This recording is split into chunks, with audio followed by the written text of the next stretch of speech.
Welcome everybody to Tao Te Ching. We are on number 65 and 66, is that correct? No, 64, 65. Okay, 64, 65. Format, we'd love for you to read out your favorite translation of number 64. And then after everybody gets to read their favorite translation, we will go to Jason and Aman for their translation. Then we will have a discussion on each of them. Just name the translation you are reading and just read the translation. All right, who would like to go first? Kwan, go ahead. Okay, translation by Professor Moss Roberts, stanza 64. What's stable is easy to secure, the unmanifest to plan against, the fragile to splinter, the incipient to dissolve, act before events occur. Decision can prevent disorder. A tree of girth grows from a twig, a nine-tier tower from a basket of earth, and a 1,000-mile journey begins where one stands. Those who take the lead shall fail, those who cling will lose hold. This is why men of wisdom, taking no lead, do not fail. Not clinging, do not lose hold. How often do people, assuming a task, ruin it at the verge of success? Hence the saying, careful at the end as at the start, and your task shall not abort. That is why the worldly wise seek what others do not seek. Prize not goods hard to find. Learn what others do not learn. Redeem the wrongs many have done. In this way, support and sustain. Thank you, Kwan. Who would like to read next? Go ahead and type an exclamation mark or raise your hand in Zoom. Joe, go ahead. You can hear me okay? Yes. Okay. This is Derek Lynn's translation. When it is peaceful, it is easy to maintain. When it shows no signs, it is easy to plan. When it is fragile, it is easy to break. When it is small, it is easy to scatter. Act on it when it has not yet begun. Treat it when it is not yet chaotic. A tree thick enough to embrace grows from the tiny sapling. A tower of 9 levels starts from the dirt heap. A journey of 1,000 miles begins beneath the feet. The one who meddles will fail. The one who grasps will lose. Therefore, sages do not meddle and thus do not fail. They do not grasp and thus do not lose. People, in handling affairs, often come close to completion and fail. If they are as careful in the end as the beginning, then they would have no failure. Therefore, sages desire not to desire. They do not value goods that are hard to acquire. They learn to unlearn, to redeem the fault of the people, to assist the nature of all things without daring to meddle. Thank you. Thank you. All right, let's go with Aman and Jason.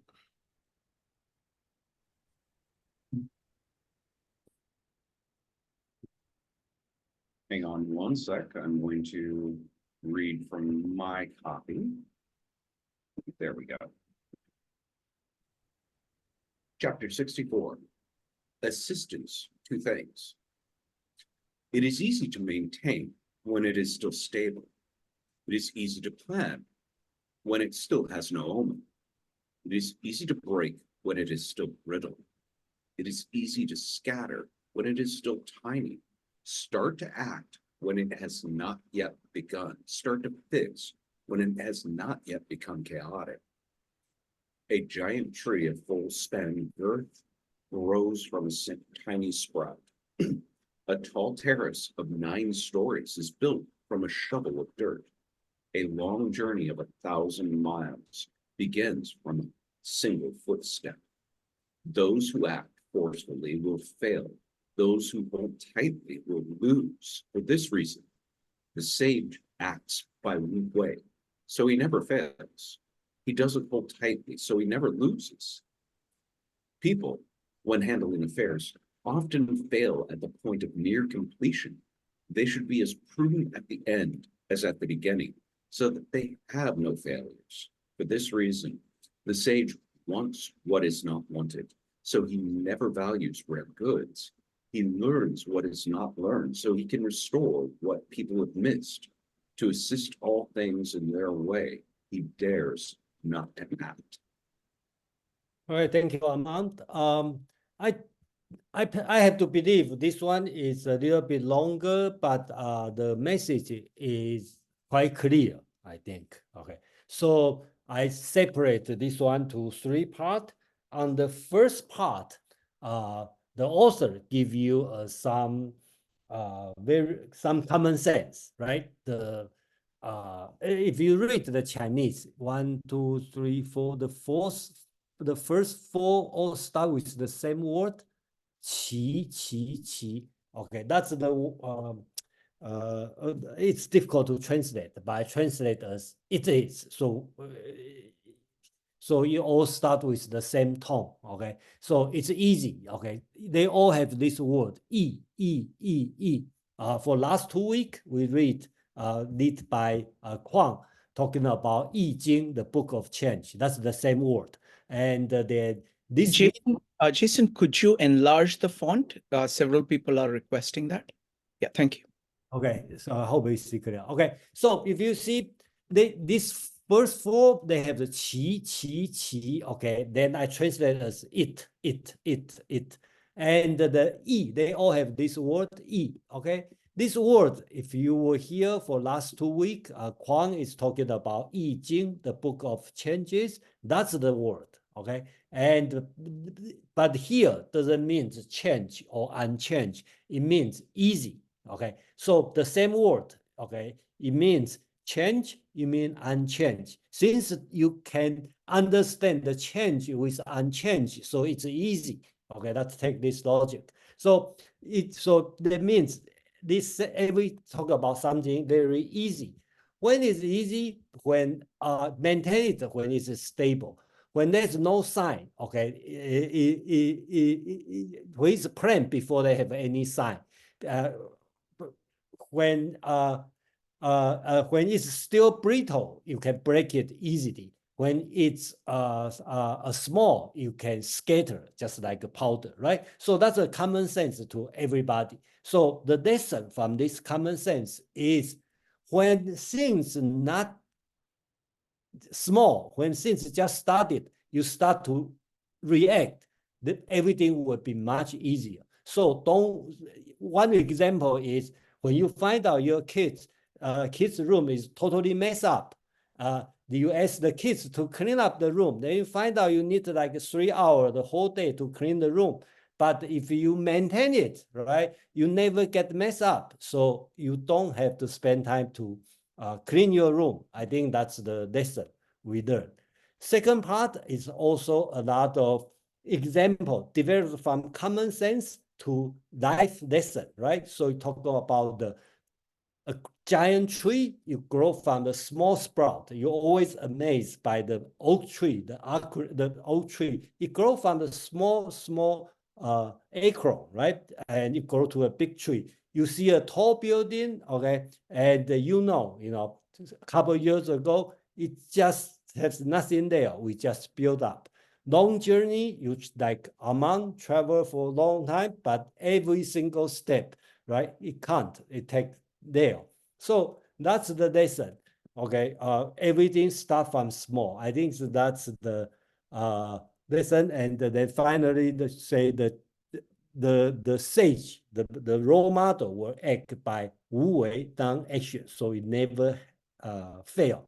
He doesn't hold tightly, so he never lose. You hold too tight, you will lose. So one example would be if you play Tai Chi, okay, and the Tai Chi even used for the fighting, but you never hold your fist tight, right? You always have some room for that. Then go back to the political lesson. Okay, so you see from the common sense to the life lesson, and then to the a little bit more on the political, because I believe the audience here is the government officer, right? So you talking about the people, right? When people, okay, so handling a fail often fail.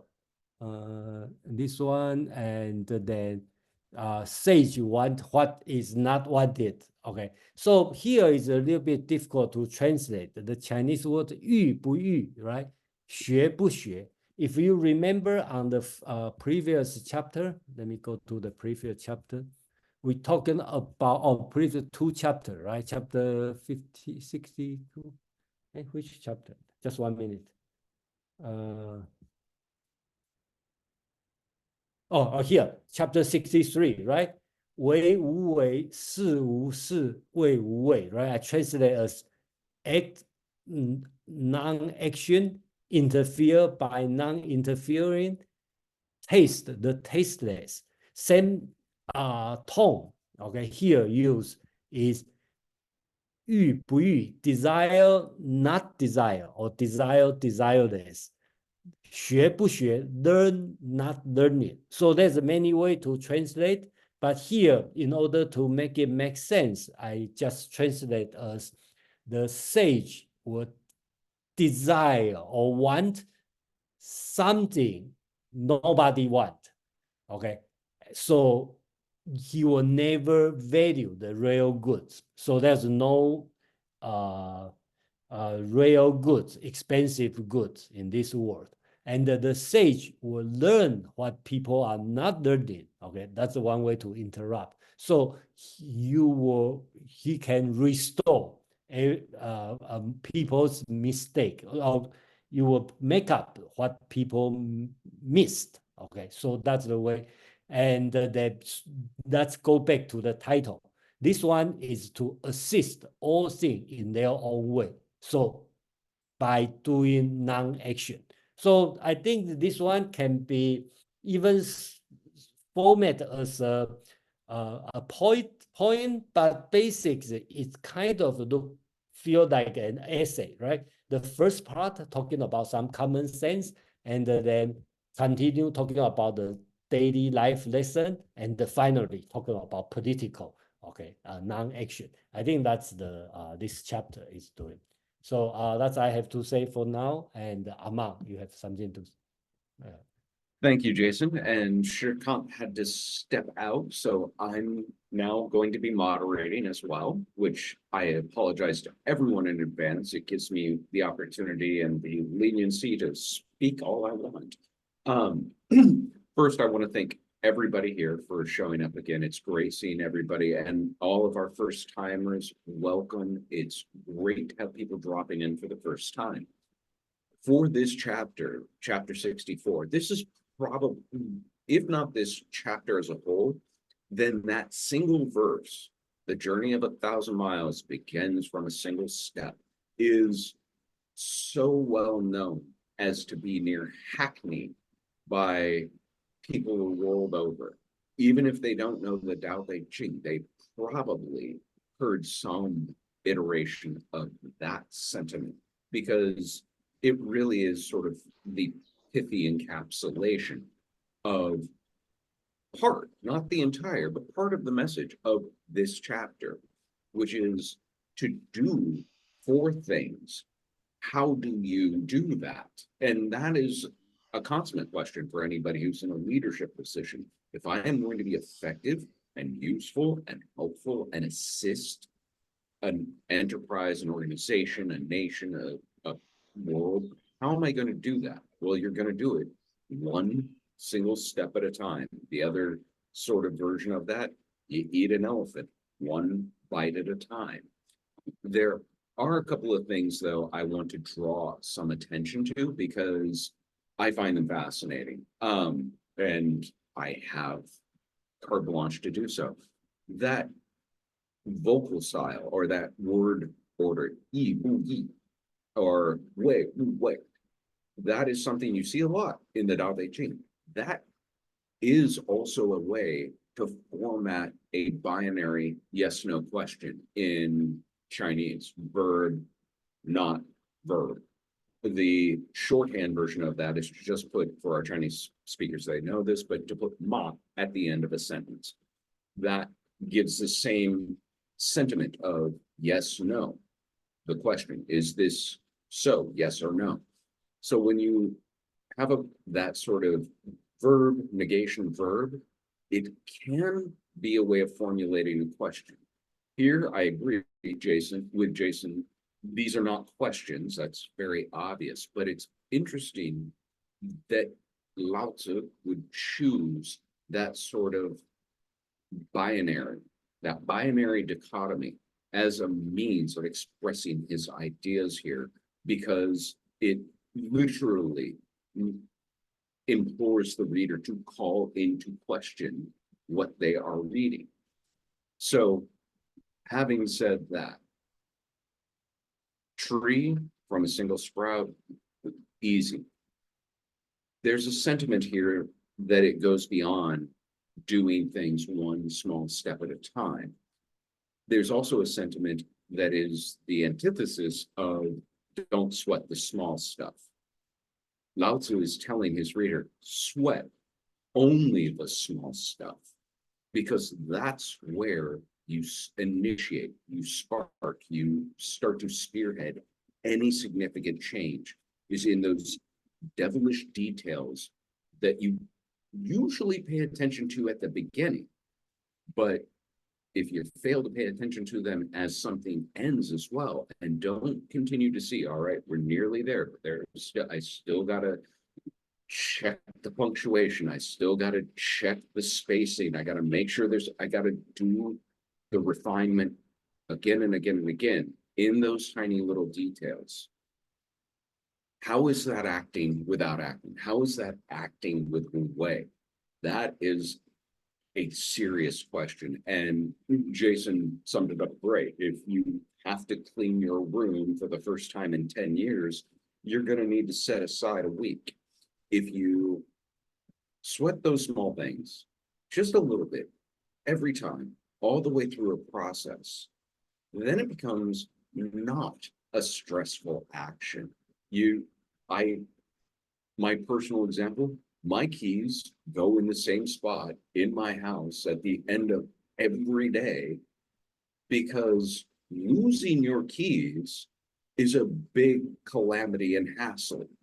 And so if you are inclined to willy-nilly throw them here, there, everywhere, you are inviting the tragedy of needing to run out the door and not being able to find them and having to invest that much more time. Whereas if you make the small stress of, oh, did I put them here? They're here. They'll be there in the morning. That tiny bit of action, wait, act without acting, and it becomes habitual. Then that tiny bit of stressing one little detail prevents great calamity. And it means that I can wake up 15 minutes later in the morning because I don't need to spend 15 minutes hunting after my keys. There are other sentiments in here too about wanting what is not wanted, focusing on what is undervalued, or learning what is not generally learned. I could go into that. This is an argument I've actually had with other scholars on the subject, but a personal detail, which much to at least someone's consternation, I'll share. On a beach, just the other day, waves are coming in, crashing, it's beautiful, everything's amazing. I'm sitting on the beach and I'm watching these tiny little sand crabs duck in and duck out, duck in and duck out and fall over. And they're merely camouflage. They're nearly invisible if you're not looking for them. But watching them, what I was able to observe was how they responded to the environment around them. Watching what they did and how they moved up or down the beach, I was able to figure out, oh, the tide is coming in. We're going to need to move.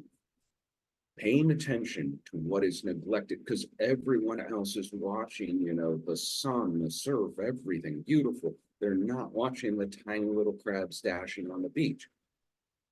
But many of them were jockeying for, I don't know if the tide's coming in, coming out. Should I sit my stuff here? It's going to get wet.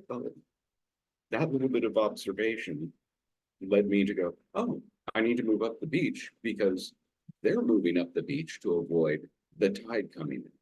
That's how that idea of learning what is not learned is germane to this. So now that I've bored everybody as much as I can, I invite you to comment on this chapter. Keep the comments directed towards the content of this chapter. We'll try and keep time aside at the end to have a more open discussion, but either raise your hand or put an exclamation point in chat, and I will try and track this as best I can. We'll start with Madeline. Madeline, go ahead. Yes, thanks, Mon. Thanks, Jason. My question is about the line with the word brittle in it. Everything else was so easy to picture and imagine. But it's easy to picture and imagine something breaking when it's brittle. But while it's still brittle, implies that it starts brittle and is going to turn into something else that's less easy to break. Like what type of thing would that be? Yeah, I think about the same question. You know, I think it's, for example, like a plant. Okay, when it's grow, okay, and it's brittle or you know, fragile, and then when it grow become a tree, it's difficult to break it, right? So that's the nature phenomenon. Oh, sorry, go ahead. Yeah, go ahead. That's my answer. You know, I probably have other meaning. I don't know, but at least that's what I thought. You know. Yeah, it makes sense. Fragile makes more sense, but I don't know if the Chinese word specifically means brittle. 脆 means crispy, brittle. Okay, that word called 脆. Okay, so that means something. Well, I don't know. Anybody have a better answer? But basics, that's 脆 means crispy. Okay, like crunchy. Okay, that's the meaning. Okay, so I'm not sure it's exactly same as brittle. Okay, but that's probably the best word I can think about. Anybody welcome to give me suggestion on this word. I may not translate in the right way, you know. Okay, so well, the only Thank thing you I for can going up. Yeah. the only thing I can think of is something like a dried out autumn leaf before it gets soggy. Yeah, I think I right now thank you for asking this question, because when I do it, I just I have to confess I didn't. Usually I spend some certain amount of time to think about every single word, but when I do this one, I probably not thinking. I just reflect this word 脆 as brittle. Okay, that's the way I think it. But right now I'm thinking about the proper translation could be fragile, could be brittle. Okay, that could be the meaning. Okay. Okay, thanks. Thank you, Madeline, and using moderator privilege. Fragile is a viable way of translating soy, but the etymology of it is weird. It's made up of the character for meat and for danger. And if you think about what that might mean in terms of crispy, crunchy, it would be interesting, but we'll wrestle with it a bit more. Connie, you were next. Go ahead. Yes, I love this. It's been one of my favorite. It's very joyful, this stanza. And what came to mind, and Aman, I'm glad you addressed like the watching the little crabs or whatever, because having been a quality analyst, I believe in the small stuff. That's what makes. And so, what this brought to mind for me, and I'm sure everyone has heard of it, for want of a nail. Has everyone heard of that little, um, for want of a nail, that, the kingdom was lost? I don't know. For want of a nail, the shoe was lost. For want of the shoe, the horse was lost. For want of the horse, the rider was lost. For want of a rider, the battle was lost. For want of the battle, the kingdom was lost. And for all for the want of a horseshoe nail. So I don't know, that's always been something that's been very wonderful. So I'm just loving this tonight, and I'll let everyone else come in with some real good stuff. Thank you. Thank So you, Connie. Go Yeah. ahead, Jason. yeah, Mandarin. Okay, so right now I remember why I translate to the word when it's brittle. Okay, it's talk about ice. Okay, so the ice, because the word pan means waters, the melting the ice. So this stanza is talking about ice. When the ice still brittle, okay, it will be easy to break. It's talking about ice. Okay, so when it's become hard, it's difficult to break. I think that's the reason. Yeah. Okay, so it might be something, the connotation might be something like, it's easy to break the ice when the first thin film has formed, Yes. rather than when Yeah. it's gotten thicker. Yes, because the word pan, the second word, okay, they said 其脆易pan. Okay, the word pan means melting the ice or break the ice or means destroy the ice. Okay, so that's why I translate the word cui as a brittle, because when the ice is not hard, you can easy to break it. Oh, okay, thank you. I'm going to suggest a parentheses after it's easy to break.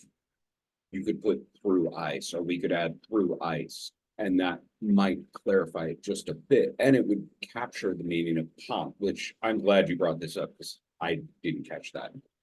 Enough inside baseball though. Quan, you were next. Quan, go ahead.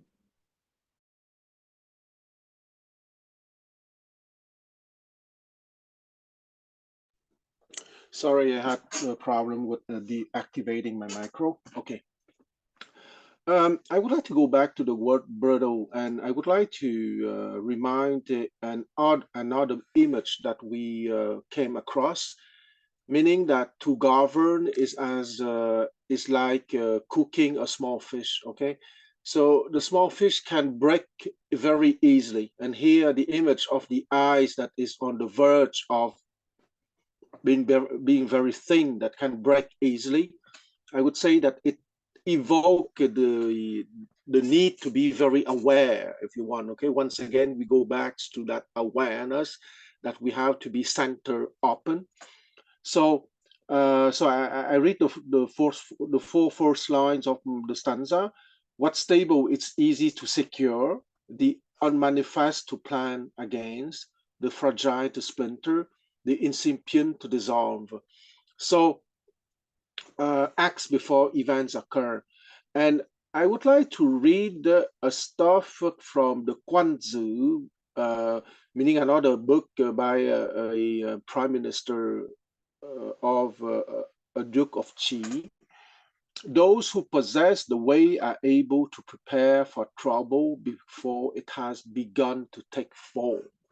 So it has a lot to do precisely with the capacity to be aware, to be either before something happens, before something take an obvious form for everyone. So once again, the invitation to be very careful, to be very aware, but at the same time, also the invitation not to be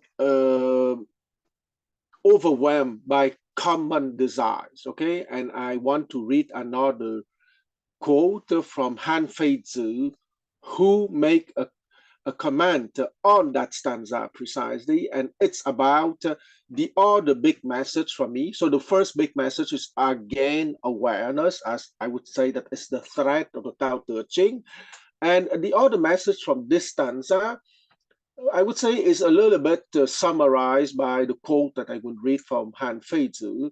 So a commoner from the kingdom of Song came into possession of a rich piece of gem ore and offered to present it to Zihan, a minister of the principality of Zheng. When Zihan refused the gift, the commoner said, "This treasure should go to a noble man, not to an unimportant one."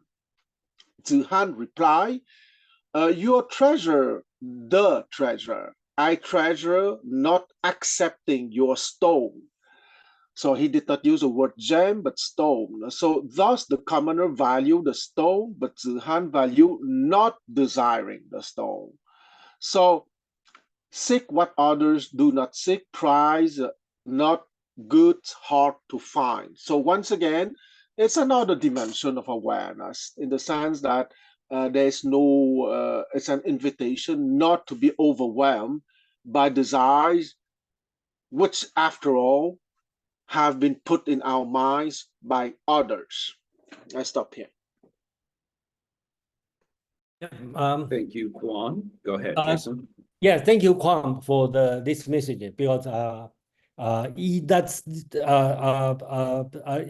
Kwang's message is very important because the first four stanza they have the different way to read it. Yeah, I'm sorry, I only present only one way. So which I take is it's easy to break, right? When it's brittle, sounds like I want to break it. But another way, just like Kwang said, if you take this one as tied to the governing the large states, like cook a small fish. If you take this tone, it means, right, when thing is brittle, it's easy to break. So you need to be careful, right? So that's another way to read it. So by the Chinese text, you can read either way. So I only translate in the one way, which I think it fit to the whole message. But Huang's interpretation also correct, and that is nothing wrong with that interpretation. So I just thank you, Huang, for provide the different opinion, different reading. But that's also another way to read it. And you may have a different way to read it. That would be fine, in my opinion. Thank you, Jason. Nick, you were up next. Thanks for your patience. Go ahead, Nick. Yeah, thanks. I wonder, Jason, if you could put up your text on the screen so we could be on the same page, because there are a lot of text for this chapter. So I want to comment on almost towards the end, right before the last paragraph. Yeah. So yeah, right there.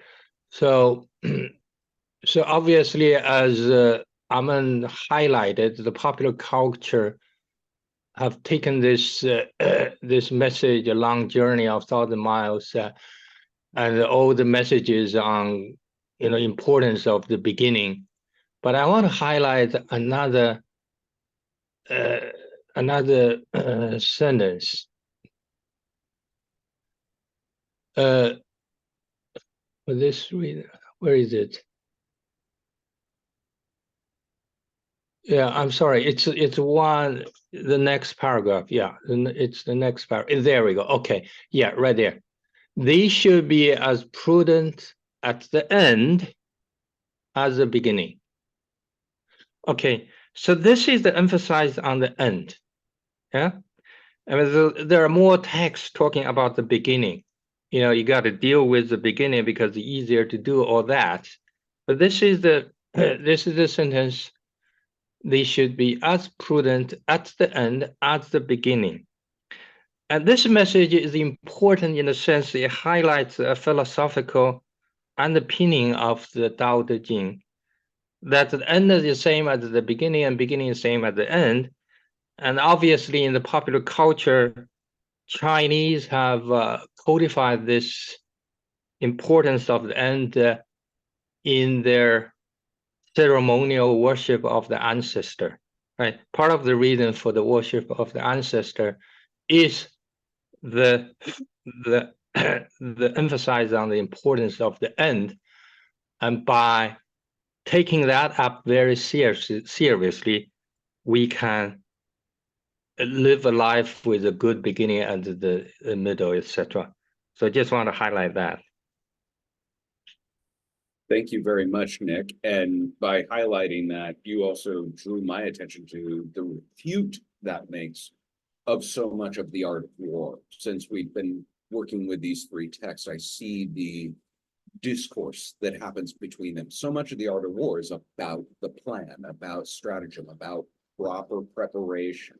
And here you get a refutation of that, of being as careful, not just there, but all the way through the process to the very end. Go ahead, Jason. Yeah, thank you again, Nick. Also provide a very important message, right? So 慎终如始, okay, especially the first two words 慎终, okay. Chinese, when thank you to remind me about the these words, because these words also important during the ancestry worship, okay. Just like Nick talked about, you should treat the end as the beginning. Beginning is the end. So it's not only in the daily life, talking about doing your business for the last thing you have to do in the same attitude as the beginning. Also, in the ceremonial, in the religious aspect, right? Aspect, your life to the end, to your die, should be treated as when you started, to complete your life. And that's the Taoism or Chinese way of thinking about your complete whole life. Yeah. Thank you, Jason. Mark, go right ahead. Thanks, everyone. I was wondering about this line. I think it's line 5 in your translation. Start to act when it has not yet begun. And I think Quan may have commented on this, or the next line, of this sense of anticipation, awareness. I would even go so far as to say intuition, although I don't know if that's a term that we can apply to the Tao Te Ching. And if you look at some of the other translations of this line, Wu, tackle things before they have appeared. So it's highly paradoxical, because what is this non-existent thing that we are supposed to be doing or dealing with? Lao, deal with the thing while it is still nothing. So there's a relationship between being and nothingness, or possibly between being and becoming, which may be suggested here, possibly. Interesting. I think you may be onto something there, and it may be part of the reason why Taoism skews towards a religion over time, is this appreciation for what is not yet manifest. But I will certainly let somebody else comment on that if they'd like to. However, Joe, you've been patient. Thank you. You're up next, Joe. Thank you. Towards the end, I think it was maybe the fourth line at the end. I'm getting two conflicting translations here. The one I have and the one that you had up, there it is. He learns what is not learned. My translation says they learn to unlearn. And that's got me confused between the two. I will say I have the utmost respect for Derek Lin. His translation is excellent. It's a different way of interpreting the Chinese, but I do think that I agree with Jason's translation, but I'll let Jason speak for yourself if you want. Yeah, no, it's Yeah. I'm just more like it says something different. Each one says something different to me. So I'm just wondering how to reconcile that.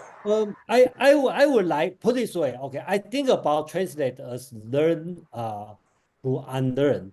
Okay, desire the undesire, or desire the undesire, and learn the unlearn.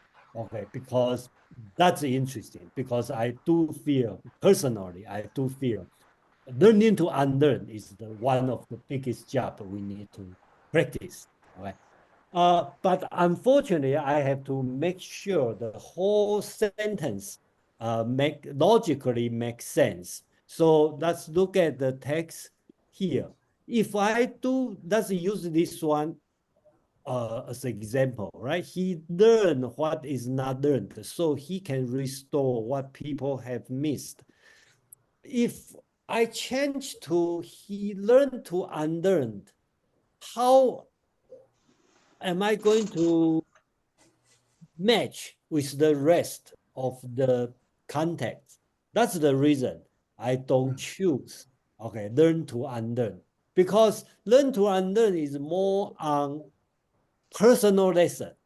Okay, if I have the bad way to play golf, and then your coach will tell you to unlearn what you learned from the bad coach, then you can start. So it's hardly tied to the political, because the text use 众人, right? That means the people, the common people. So you have to deal with common. So in this case, I have no way to rationalize, okay, to learn to unlearn this kind of translation. I think that's the reason. Yeah. Okay. Thank you. Doing a lot here, so bear with me.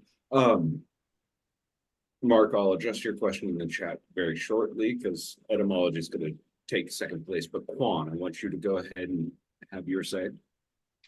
Okay, so I just want to give a short answer to Mark. I think that he's right to use the word intuition, because after all, if we take intuition as the capacity to see the answer without using the conceptual or the intellectual process, well, yes, it's about intuition here, or it's about deep awareness, okay? Because it's you feel, because you know that in life it happens many times that you feel that it's the right direction or the wrong direction, and the intellectual process will not necessarily buttress that awareness that you have, okay?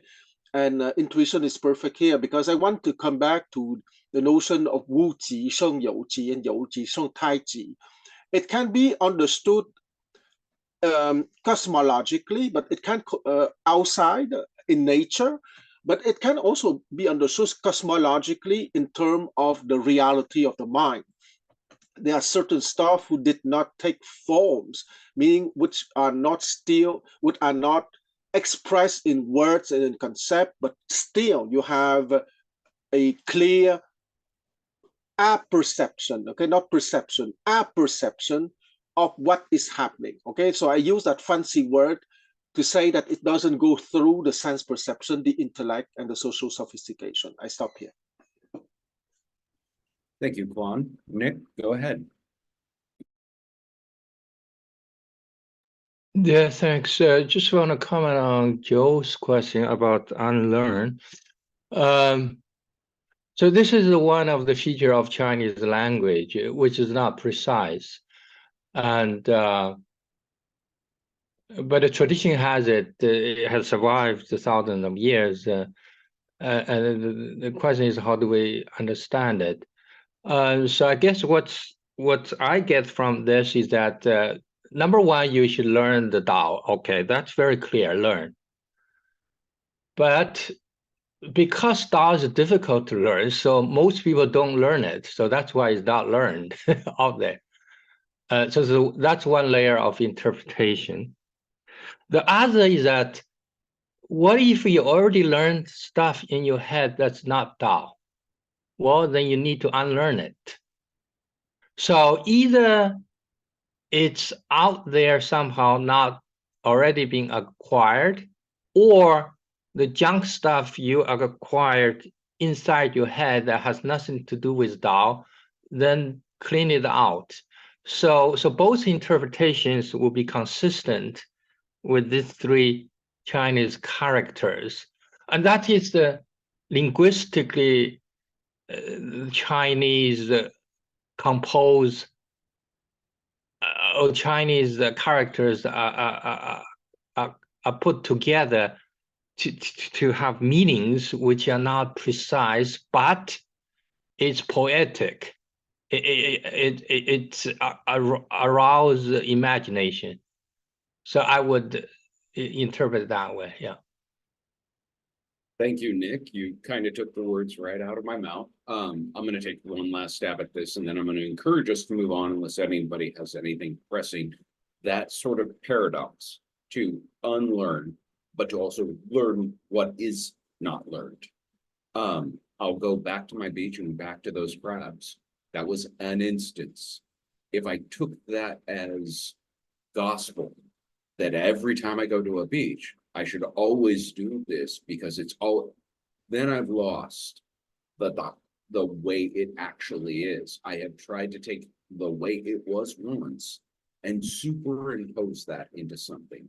And so both the value in paying attention to what is not paid attention to and the lack of sort of ossifying that knowledge so that you don't carry it over into a non-context where it doesn't work.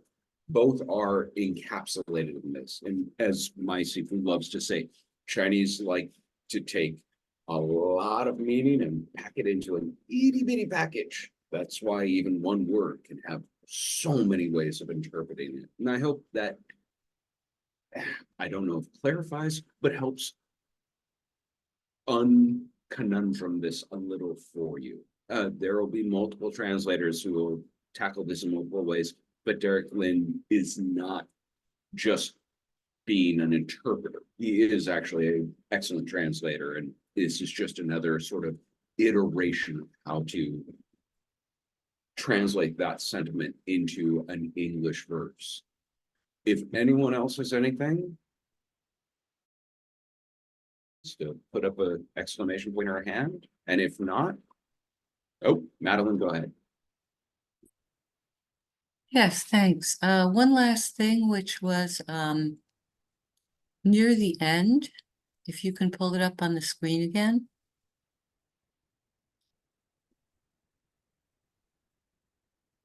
Here we go. So when handling affairs, people when handling affairs often fail at the point of nearing completion. Reminded me of the theme of emerging and receding. And so when something is emerging, I mean, we're talking about the beginning here, when things start to emerge. And here it would be right near the peak of finishing emerging. And instead of reaching that peak to naturally recede, if you stop tending things, you won't reach that natural maximum.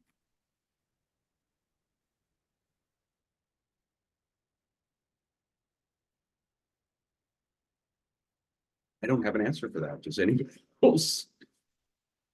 It gives me something to think about. I'm actually kind of wrestling with. Nick, go ahead. Yeah, I'm not sure I get the question from Madeline, but I have a thought on the last sentence. To assess all things in their own ways, Okay. And I think this addresses a lot of questions about, Wu Wei, which is here actually my translation and my interpretation is that, you ought to help the natural unfolding of things by facilitating them, meaning if there is an impediment to the proper functioning of the natural way, you ought to help to remove that impediment. So that is the action. Yeah, that is action. If things are unfolding naturally, don't intervene, right? That's the way. But if there is the impediment to the natural unfolding, then you ought to make an effort to remove that impediment. Now, this is a very strong calling because it requires you to be able to discern what is natural, what is the impediment, so all that, right? It could be easily abused by redefining different, meanings of the event or sequence. But this is the answer for me to the criticism that that the Wu Wei is passive. It's not passive; it's active, but it's active only in removing impediments to the natural unfolding of things. I'm going to leave the last comment there with Nick, because I want to get to the second verse. Sorry. Somebody is Let me, talking. yeah, can you hear me? Let me respond to Nick. Oh, there you are. Yeah, sorry to.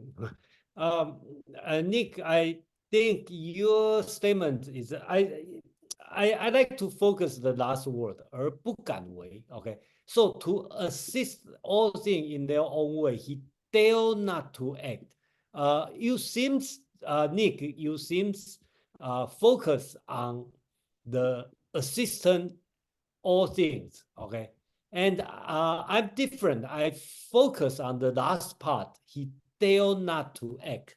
So to me, I just try to share. We probably have a different reading on this one. My reading would be when you want to assist everything, you should think twice because he dare not to act. Okay, because most of the time, when you try to assist, try to help other people, you probably do more harm than benefit. So that's the way I read it. Okay, so nothing about which way is right, which way is wrong, but that's how I take it on this one. Thank you. That's also the interpretation of most Robert. I will take 10 seconds. The last two lines he will translate by the self-becoming of the myriad, meaning the 10,000 things. Do not presume to act upon them. I stop here.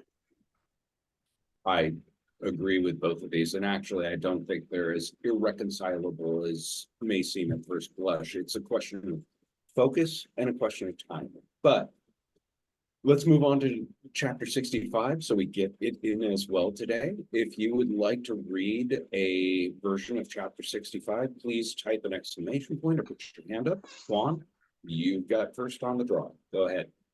Okay, translation by Professor Mose Roberts, stanza 65. Those of old who pursue the way never meant to make their people see. Their purpose was to keep them unaware. The people are harder to manage for knowing things. To have the learned govern the kingdom is a bane to the kingdom.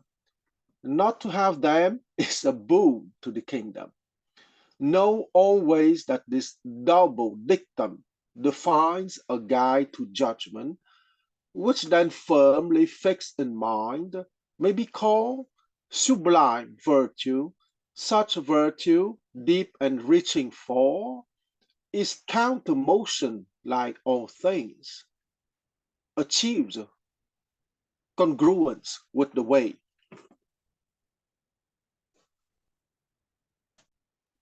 Thank you, Juan. Anyone else want to read verse 65? Any translation they might have? If not, we can go to our translation. All right, Jason, go right ahead. Oh,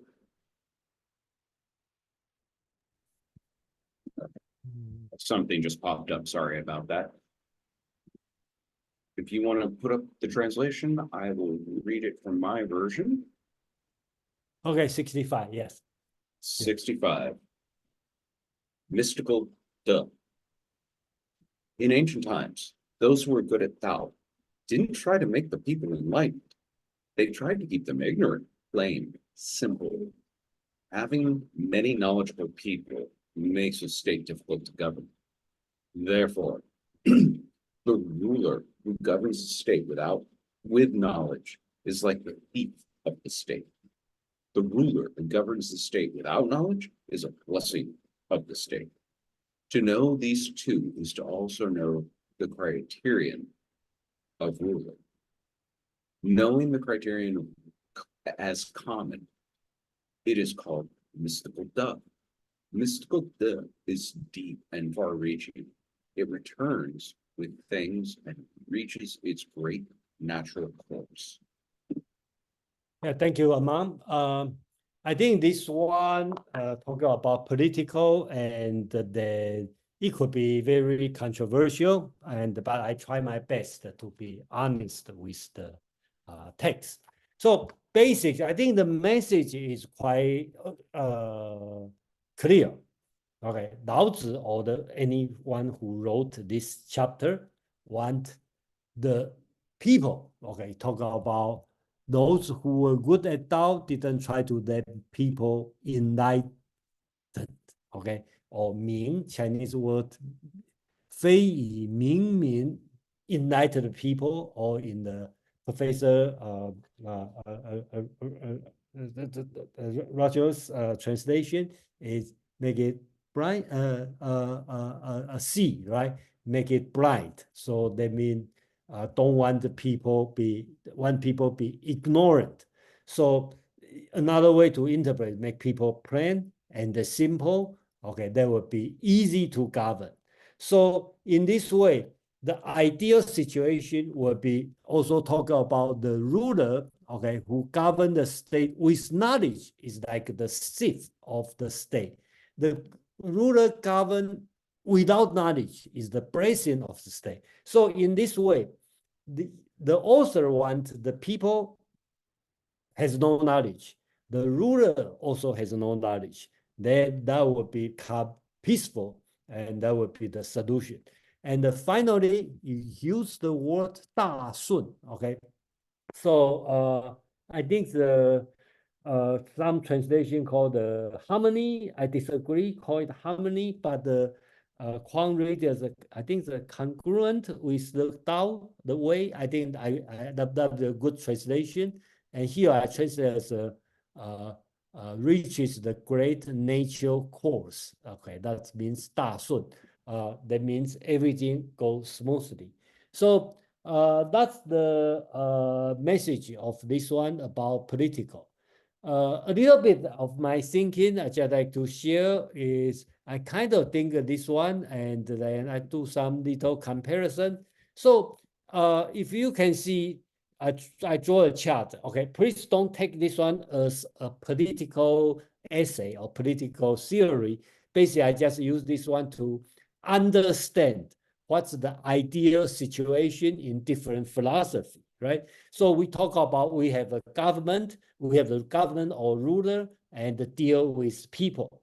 So either one, you can have knowledgeable or not knowledgeable, or in today's information has full of information or not have a lot of information, or a lot of intelligence or not don't have a lot of intelligence. So I think in the Confucian ideal society, the ruler should be knowledgeable or intelligent, and same as the people should be intelligent so they can behave morally. In Taoism idea, just opposite, right? They want, at least based on this chapter, is talking about people without knowledge. And then since people don't have knowledge, then the government, the ruler, should not have knowledge. So in this way, they don't bother each other. and then the idea of Taoism. And how about the other combination, right? So I kind of think about probably the ideal democratic system is people have the knowledge, and then we choose the dumb leader, right? So, they don't bother us. Okay, so that's the democracy. And then authoritarian government, just opposite, right? They want to keep people dumb, less of the information, but government is powerful, so they can do whatever they want. It's just a thought, probably that's the way they try to, in this chapter, the author try to express the idea of a good government, which is no knowledge and no power, and same as the people, no knowledge, no power. That's my interpretation. And then Aman, please. Thank you, Jason. And I appreciate the table. It's interesting to see. It also really is difficult in a modern context for most readers to not read this with a sense of presentism. We, in a publicly educated world with democratic ideals, find the idea of ignorant people, ignorant leaders as a recipe for authoritarianism or fascism or some other sort of dictatorial rule. But that is because of our shared wealth of experiences leading into the modern age. Put yourself back 2,500 years. An authoritarian leader was the norm. That was what you expected. An educated populace was not the norm. They were educated in trade, in something to do, and for most of them, that's probably farming. So who were these enlightened people, these educated people, these people with knowledge? They were these sort of self-important, bloviating illiterati who were running things, and often badly, especially when you consider the time frame in which this is being written and which it occurred. You have had a literati sort of learned class instrumental in the running of the kingdoms, and the thing is falling apart around your ears. Every one of these people who claims, I have the knowledge to make this work, is too clever by half, and it's just crumbling, crumbling, crumbling. So what is Lao Tzu offering here? He's offering another course in this how to be too clever by half to make everything work. And he's saying, none of us got it. None of us are good enough for this. None of the rulers know enough. None of the people know enough. You know when and how enough was known? When people knew a hell of a lot less. When people were a lot less clever about how they were going to make this happen. Then they just did their thing. People had this happier life then. And it's not just nostalgia in the Warring States time to say there was a better time back when.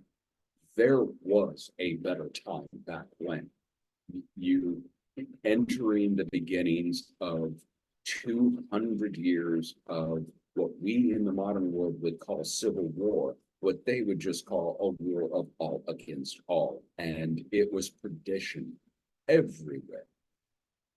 Knowing that nobody is clever enough to be the benevolent ruler, knowing that nobody is going to have all the answers, and being able to be a ruler in spite of that, that is the mystical duh that he is talking about. You just are good at watching the clutter, the chaos, the conflict, and resolving it.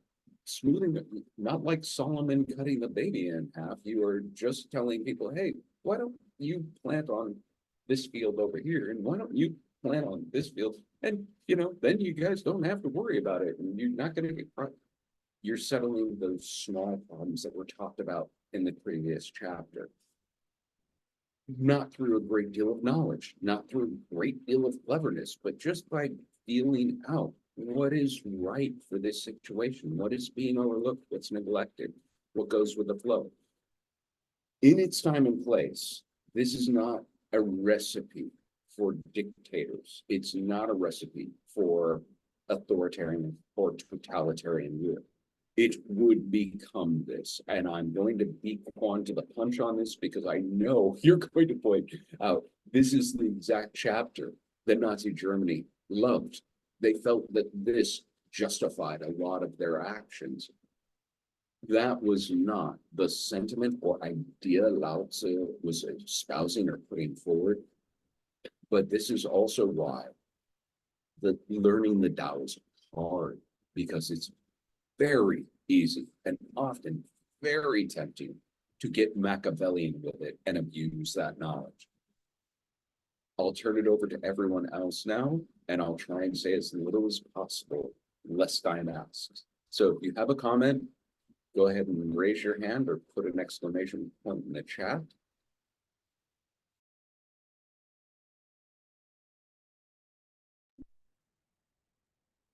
Oh, we all speechless. Oh, no, Mark, go ahead. Okay, well, I thought of a question. The opening talks about the ancient ones who were aware of the Tao. And it says in your translation, those who were good at it, good at Tao, didn't try to make the people enlightened. They tried to keep them ignorant, plain and simple. So there is a strain of elitism in this in a way. But my question is really about comparing your translation with a couple of the others that seem to give the Tao some instrumentality or agency in the second half of this in trying to keep them ignorant. In other words, they're using the Tao to try to keep them simple. And I'll just read Hendricks. They did not use it, the Tao, to enlighten the people. Rather, they used it to make them dumb. That's probably the most explicit. Chan did not seek to enlighten the people, but make them ignorant. He doesn't make explicit that they're actually using the Tao to make them simple. Lao, of old, those who excelled in the pursuit of the way did not use it to enlighten the people, but to hoodwink them. So I think Lao is also suggesting that they're somehow using the Tao in order to keep people simple. Thank you, Mark. I don't know. Oh, go ahead. Let me respond this one. Okay, let's put it this way. Simple is good. Ignorance is good. Okay, so that's put this way. Okay, and that's why that's the message. Okay, talking about and why it's good, and that's your own interpretation. Yeah. So another way in the daily life we can think. You so many times you will say, "I wish I didn't know this." Okay, I wish I don't know this. Okay, so that could be the reason. Okay, that's just my thought on that. Okay, yeah, I hear you, Jason. The simple is good. And so they're using the Tao, actually. In a way, we can read this one, okay, in a different way, okay. Don't misuse Tao to make people smart. Don't use Tao to improve your intelligence, okay. Use the Tao to make yourself stupid, okay, dumb, ignorant, okay. That's another way to think about it. And whether or not you want to do it and how much you want to do it on yourself, That's your choice. Thank you, Jason. Thank you, Mark. Quan, go right ahead. First, I want to take 30 seconds to say that you're right, Amon. The Nazi would have been ecstatic with stanza 64, but they would have been much more ecstatic with stanza number 3. And I would take 10 seconds just to read the essential. Thus, under a wise man's rule, blind are their minds, but full their bellies, meek their wills, but tough their bones. He keeps the folk from knowing and craving, and the intellects from daring to lead. Okay, that would be the nirvana for the Nazis, stanza number 3 that we will read later on. But that 64 is a kind of reflection, of course. That being said, I want to come back to my main comment. I would say that that's true that in 25 centuries ago, let's not be too naive. Okay, it was a very hierarchical society, and the upper class people were not too interested to offer the classical education to everyone. That's why Confucius is so loved. Once again, he was born in 551 BCE and he died in 479 BCE. That guy who was from the small aristocracy offer the classical education to everyone. Okay, that's let's not underestimate that magnificent moment of Chinese civilization. That promotion of Confucianism being done. I want to say that this stanza 64, or even the short excerpt of stanza 3 that I just read 1 minute ago, there are within Chinese civilization 3 layers of interpretation. Okay, the first layers would be the Machiavellian one, of course. Okay, the legalist one. Okay, the nobility just want the people to keep on the farming, to keep on the weaving, to keep on their manual labor to serve the upper class. That's definitely a legit interpretation for sure. There is another layer of interpretation that I would call paternalistic, okay? And that paternalistic interpretation is Confucianist, meaning that there is a desire to uplift the people intellectually and morally, but I want to read Analects chapter 8, paragraph 9. What the people may be made to follow, they may not be made to understand, okay? Meaning that there is a true desire in the Confucianists to uplift some of the peasants or some of the workers to a higher degree of intellect and of awareness if they are capable of.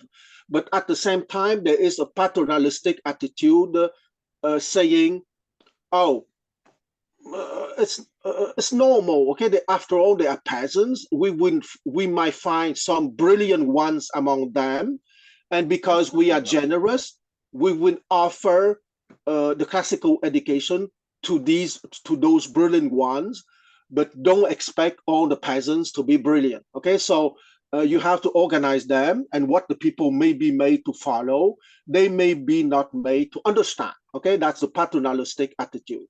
And there is the noble attitude, okay? And that noble attitude also exists.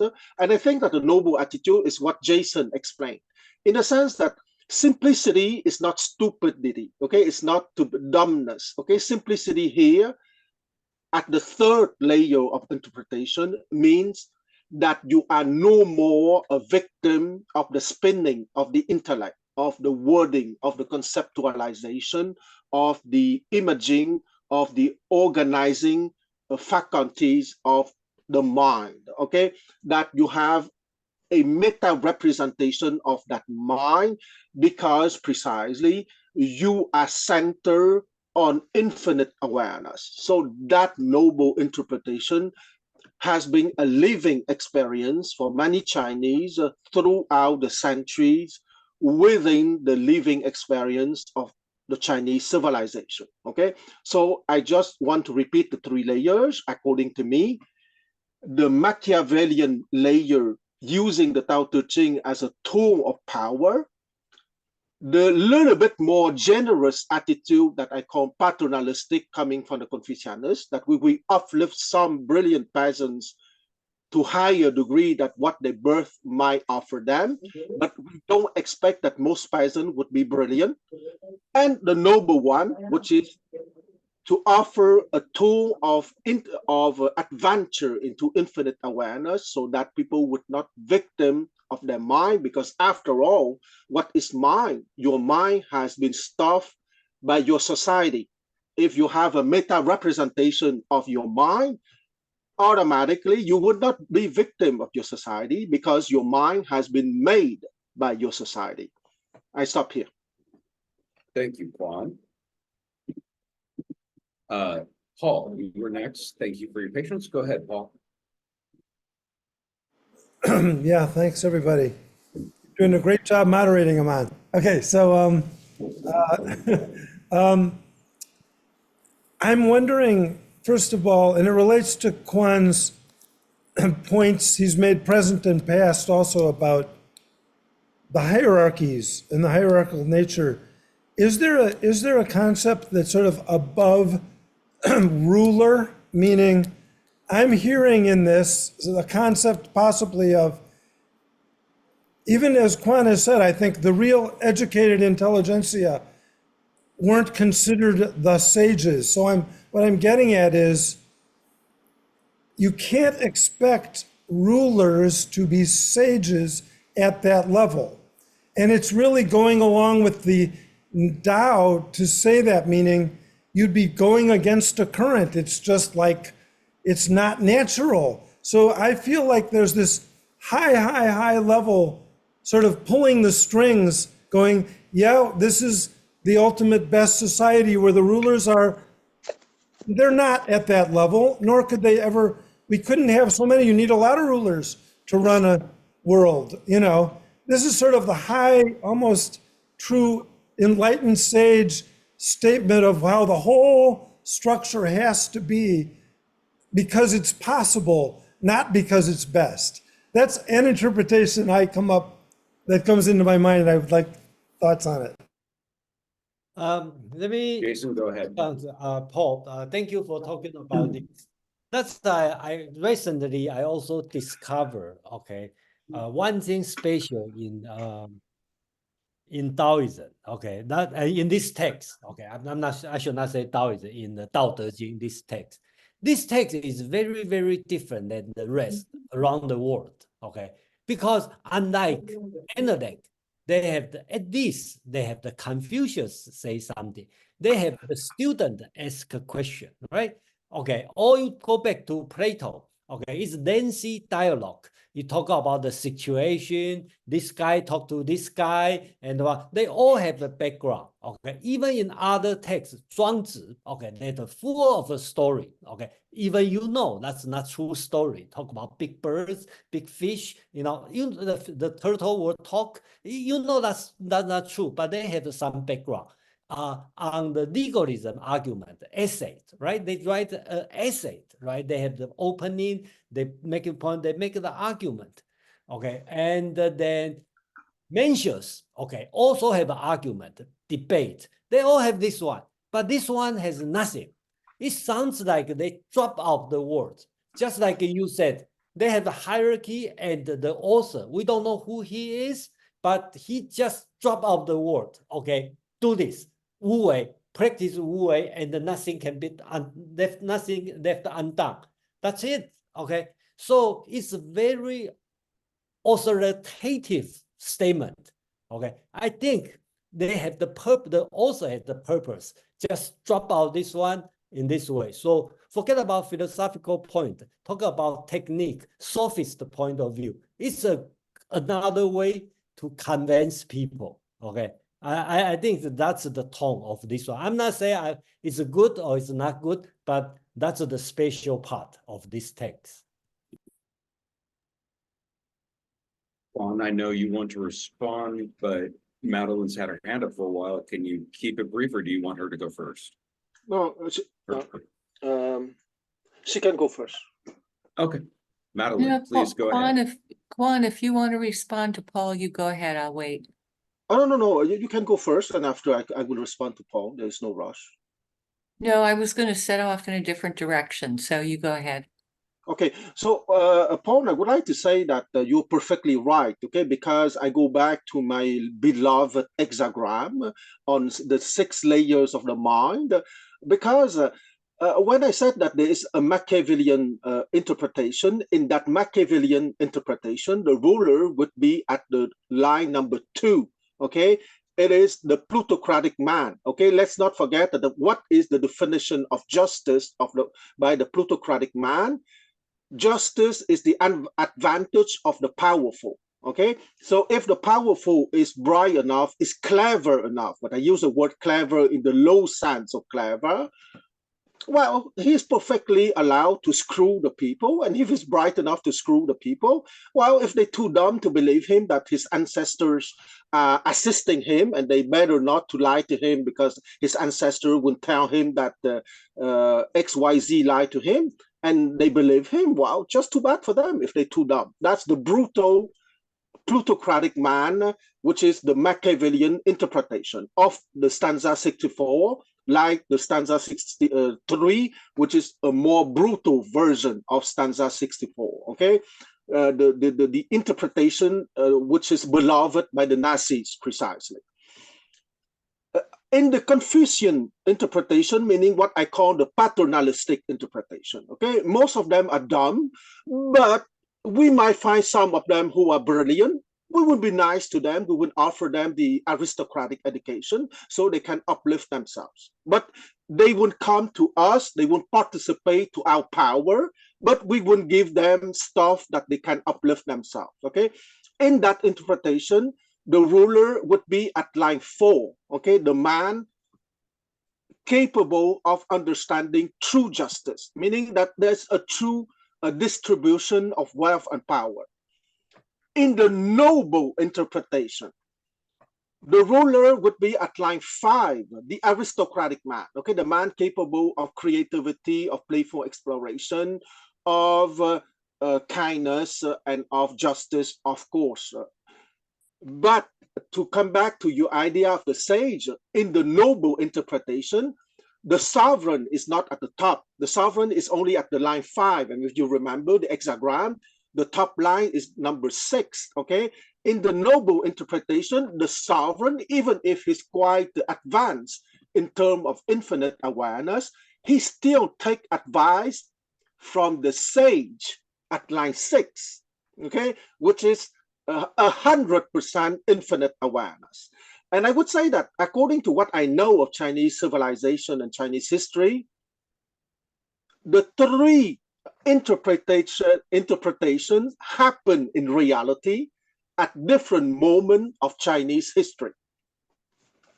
And of course, you already guessed that the highest interpretation did not happen a lot of time, okay? And the first and the second realities happen more often than the highest possibility.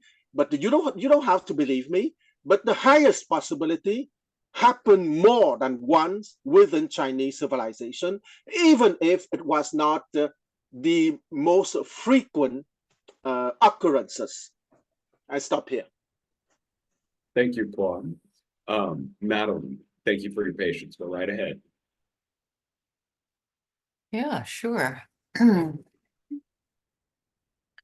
Well, I was thinking about what Aman had said right when he first started speaking about this, that if you're a ruler, it's much easier to have a stable population. And the more I thought about it, the more I could see this, and also the connection to the last verse. Because if you have a stable population, there's not a lot for you to do. They can be pretty much self-regulating in many ways. And it means that you're not running around putting out fires and making up more and more rules and more laws. And as we've discussed before, it makes a lot of sense in an agricultural society where you have ways of plowing and ways of fertilizing that sustain the soil. innovation could well be a bad thing. And so those merchants who come around with their gimcracks and their tin things and their new kinds of plows and everything are, first of all, making people want things they don't really need, which is basically all of modern advertising and a lot of social media. Yep. And but they're also introducing this kind of restlessness and desire to constantly innovate and try the next thing and the next thing, and getting people out of the rhythms of what really you need to be in a rhythm of the agricultural year. And it's the same thing because it was an agricultural society based around rivers. These were also known rivers. There was travel, there was fishing, but you would have to have customs. You'd have to have places you could stay, bridges, inns, ways you did things with boats, ways you handled things with fish. And then really a lot of what the ruler would have to do would be to deal with things like flooding, in which case you would need everyone working together.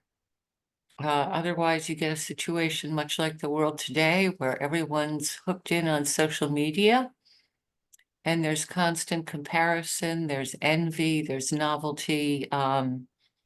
Everyone has an opinion. Something hits the news, it's happening in another country. Now you have people like stabbing each other here because they feel so strongly about it.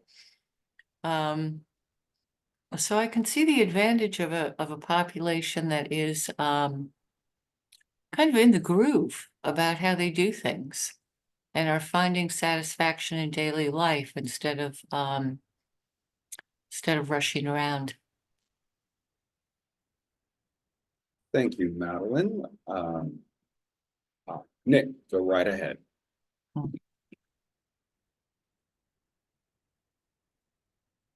Oh, thanks. Yeah, I just want to share a thought on this chapter. I mean, this chapter is clearly offensive to modern eyes.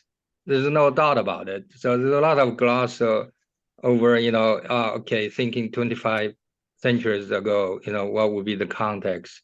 But clearly, it's offensive to the fundamental modern belief that we should be enlightened individual, etc. But the point I want to make is slightly different. Is that Kwon mentioned about this hexagram. I mean, the Taoism and Confucianism, they all come out of this the classic of change, and they have different interpretations. But the philosophical framing of the issues for both of them has been to search for the harmony of heaven and people and human. And so obviously it's non-controversial to have a harmony, but the question is, what if there's non-harmony? What to do about it? And there's a different interpretations, a different, some are abusive, some are part of the statecraft that every ruler secretly or semi-secretly employ. But to come out in the polite society to claim the moral high ground, you cannot say that. You have to resort to something like Confucius teaching, like everybody should be enlightened, something like that. But in practice, obviously, a lot of this stuff goes on. And I guess at least this writing at least make it clear realistically what is being happening. But more to the philosophical underpinning, I think the Chinese way of framing the issue is to have the harmony of heaven and the human. But in framing that issue, they ignored a lot of other issues that the Greeks and then the later Western philosophies thought was very important. Things such as being, becoming, the subjectivity of individual. Therefore, the key property of that subjective individual, which is freedom to choose. So all these were sort of brushed aside in the overall desire to have the harmony of a collective in humanity with the heaven, and heaven as another name for the nature, the natural world out there, and subjective to the more regulative organization of the collective human population. So that's what got the Chinese society through the 2000 plus years. And that's the context I would read this text in. Thank you, Nick. I think you said very well sort of the push against anachronism or presentism when reading this and what that context actually looked like. Plus that emphasis on harmony was paramount. The Greco-Roman city-states of the ancient world were states at constant war, somewhere with someone, about someone, usually for more territory. The Chinese Empire was not without conquering territory by any means, but it wasn't sort of project number 1, 2, and 3 on their list because there was so much effort that had to be put into simply conquering the environment in which they lived. If you don't know what it takes to grow rice, which happened much later, or what it takes to keep the Grand Canal dredged or account for the flooding of the Yellow River. Those were things that preoccupied most of the Chinese. And the really good leader in their minds, in Lao Tzu's mind, wasn't necessarily the person who came up with, the Archimedes screw to get water up to irrigate. The damn river's going to flood soon anyway. It was the person who was sensitive enough to say, and that flooding is going to be happening in about 3 days. Everyone get to high ground now. How do you know? Just trust me, I know. It doesn't matter how I know.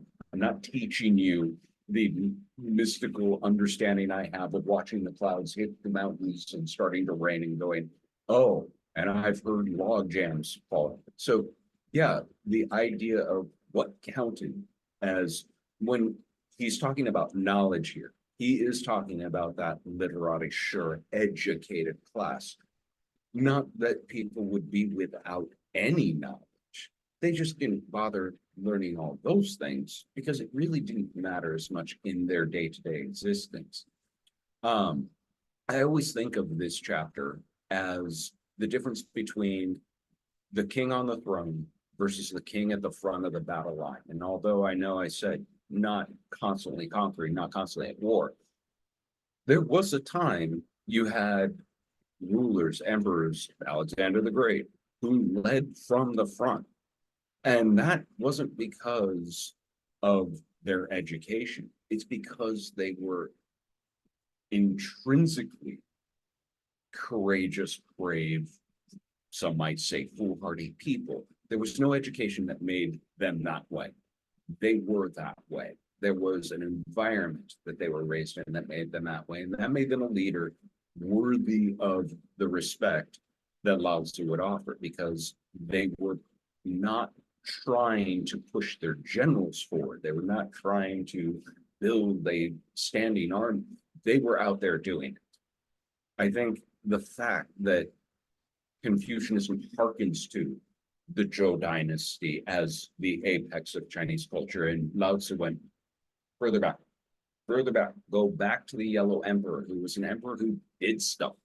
He not just, did stuff, but did stuff like agriculture and gave you this writing system that you're all so fascinated by, and gave you medicine and things that were really of value, of concrete, substantial value. I think that's part of the sentiment that's coming across in this, but it is very difficult to sort of take yourself away from those modern sensibilities to appreciate it. On a housekeeping note, it's very possible my battery could die. I'm going to stick around and keep doing this as long as I possibly can. If I drop off, Jason, you may have to take the last 10 minutes, but I want to open this now. We open conversation about either chapter, both chapters, your general impressions of the Tao Te Ching, of Taoism, of translating. Anyone is now welcome to share any thought. And I love the thoughts that are coming in the chat. Please feel free to speak up with them for everybody as well, in case they're not watching the chat. Yeah, we just run as long as your battery lasts. So that's the natural way to. That's one thing I tell parents about how to deal with kids and their devices. These things die if you don't feed them. It's a self-correcting phenomenon. Kind of like people who say, you know, oh, I need to practice my breathing. I used to coach that, and now I realize the only alternative is you could hold your breath. Breathing will happen on its own when you pass out. Joe, go right ahead. I have a question that I don't even know if I can formulate it properly, but I'll give it a shot. Because we're hearing different interpretations of the Tao, is it fair to say that it speaks to you personally, and how it speaks personally is how you should take it? Or is there an interpretation that is the preferred interpretation? Does that make sense? Yes. Yes, and the answer is yes. Yep. The- Okay. Even the question. Oh, go ahead. Yeah, I like your question or your comment. I think every philosophy, I'm interested in reading any philosophy, and my attitude, especially for this Tao Te Ching, because you know, even in the Confucius Analect, you know it's Confucius speaking. Okay, you are Confucius. Okay, that's what you say. But Tao Te Ching, who are you? Okay, he just say something, right? The Tao can be said, who are you? Okay, you sounds like you are highest, the God speaking, something like this. So I think that reading this one, it would be very wrong to try to follow the instruction. I think it's an exercise. That's my experience. It's an exercise to read it and come with your own idea. I think that's a great exercise, especially reading Tao Te Ching, this text. And that's why I do the translation. I try to minimize my interpretation. I try to be as close as the original Chinese text, so everybody read it will be able to think about something instead of following something. That's my opinion of reading Tao Te Ching. And I was going to explain my answer just a tiny bit more, that it's not a satisfactory answer to say yes, but I do feel like the Tao Te Ching's, one of its very central lessons is overcoming the human propensity for unnecessary dichotomy. And so every time I encounter this, is it this or that? The Tao Te Ching's answer is try and look at both. Can it be both? Is there a way both things can be true and reconciled with each other? So is there a preferred one? Absolutely, because thousands of years of scholarship have come away with here's the version that we absolutely prefer. But that preference has ebbed, flowed, shifted over time. It reinforms every new empire that has reared its head, and they found a way to make it the preferable way of understanding it for their purposes. At the same time, because it is a text that speaks so personally, like Jason said, very different than the Analects or, you know, Plato's Republic, or these dialogues where you're a third person listener. This, you are a second person listener. It is the old master telling you his wisdom. And he's doing it in very mic drop fashion. I'm not going to have a discourse or argument. I'm going to simply tell you how it is, whether you accept it or not, whether you can grasp, you know, wrestle with the implications, that it is like this and not like that. That's in your hands, but I'm gonna just keep, dropping bombs on you and hopefully one of them lands. That's at least the way I feel when I read the Tao Te Ching. Quan, I think you were first, and Mark, you're after Quan. So Quan, go ahead. Let's not forget that the Tao Te Ching begins with a warning, okay? That is what can be said is not the timeless Tao. So, how can I say it? And after having given that warning, the guy go on with 81 poems about what is Te, what is Tao, and etc. So his message is that not that language or concept cannot be used, but what he is offering is his insight expressed in a certain way because he is who he is. So it might be useful for you or it might not be useful for you. Okay, and I would like to go back to, I think it was Jason who said that. If you think that it's very strange and it doesn't have any, let's say, deep resonance with you, well, don't go with that, okay? After all, in life, common sense would give us the advice that don't do what you are not comfortable with. And I would say that it was the first warning. And let's not forget also, and sadly, I don't remember the number of the stanza. If someone remember the number of the stanza, please give it to me. But Lao Tzu also said that when you hear the Tao, you can have three kind of reactions or three kind of people. Those who, when they hear the Tao, will understand like that. And those who, when they hear the Tao, half of the time they don't know what to do. Half of the time they are, oh, 41, thanks, Aman. And half of the time they would be capable to put in reality their understanding. And the third category would simply burst out in a big laughter because it's too overwhelming for them. Okay, so because I don't forget your question, Joe, is it a personal reception of the advices of the old master? Absolutely. Okay, and I would say that he gave three general categories, but I'm sure that there are more than three general categories. But it is clear from the start for him that at least he can envision those three general reactions to his teaching. I stop here. Thank you, everyone.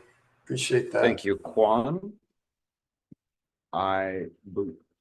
We'll give you all about a 5-minute warning. I think I can keep the battery, but I may burn up in the sun. Mark, go ahead. You're next. Thanks, and I hope you don't meet the same fate as Icarus. But I agree that we don't want to make distinctions too many if we don't need to. I think that's what you were saying, Aman. And yet I'm wondering about this passage at the end of 65, where he seems to say something like mystical.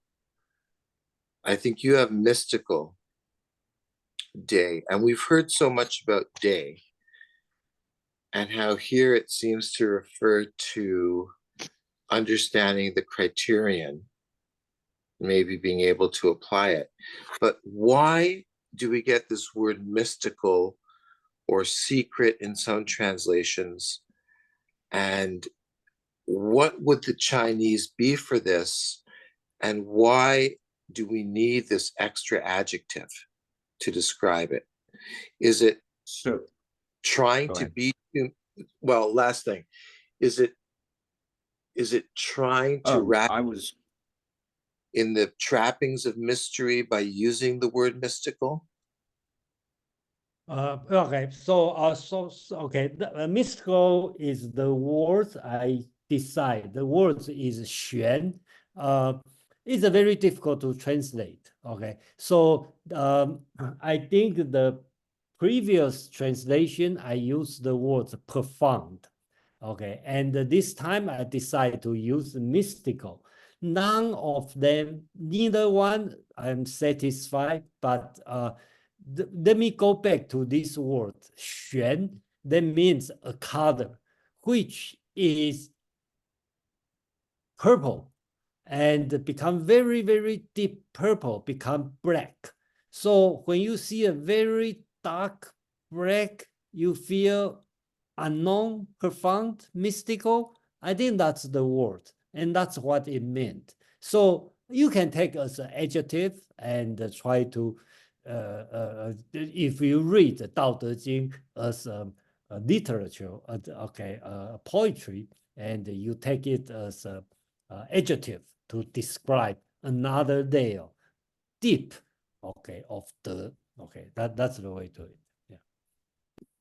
And as far as answering your question on sort of a practical account of what is this mystical duh, I'd return to the Alexander the Great example, in that there were a lot of warriors in Carthage. There were a lot of educated warriors. What made him the way he was that drove people to be willing to follow him? He had something profoundly deep to his character that was a charisma that you don't have an explanation for why it is. It's dark, it's hidden, it's profound, it's mystical. And that word shrug is meant to capture that idea that you can see its results, but you can't account for its inception,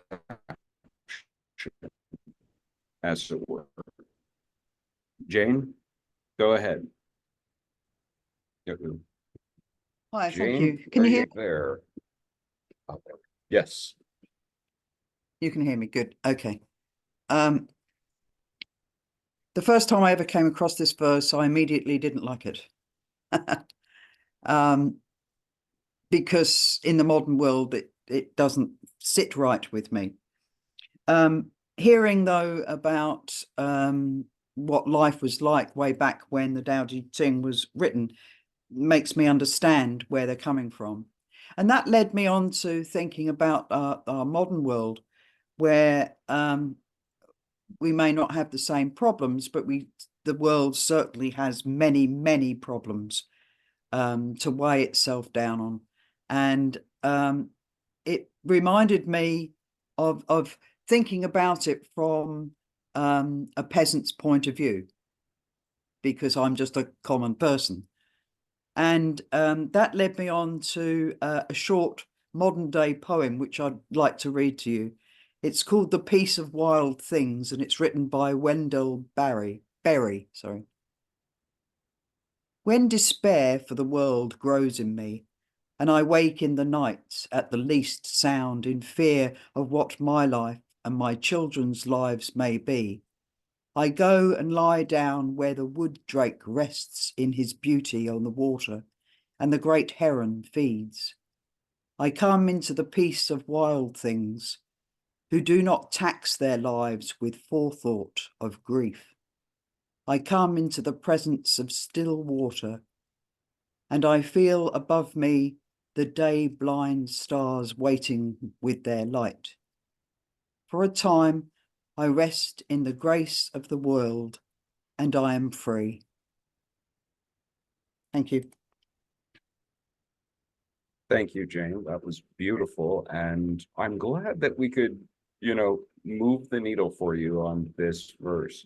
I'm about to disappear, everybody. The little blinking red line says I've got no more juice left in the barrel. So if you want to keep this conversation going, you could talk with Jason and everybody else about whether or not that's going to happen. Great seeing you all. I hope to see you next week. Oh, okay. So that's ended in the natural way because we lost amount, and then so I also need to go. It's 7 o'clock, and amount just disappear on the right time. So thank you, everyone, and then we will have a continued discussion on the next Tuesday at the same time. And for the person who is interested in the Confucius, and this Saturday, 2 o'clock Pacific time, 5 o'clock Eastern time, in the Asian philosophies meetup, I will continue to talk. And today's subject, this Saturday's subject is Confucius, the first teacher. So if you are here, and then that's another way to compare what's Confucianism and the Taoism, the difference. And then I will introduce the person, Confucius, and the analects. Okay, thank you. See you next time. Thank you so Thank much. you, Thanks, Jason. Jason. Thanks, Jason. Thank you, bye. Thanks, Jane, for the beautiful poem at the end. It's perfect.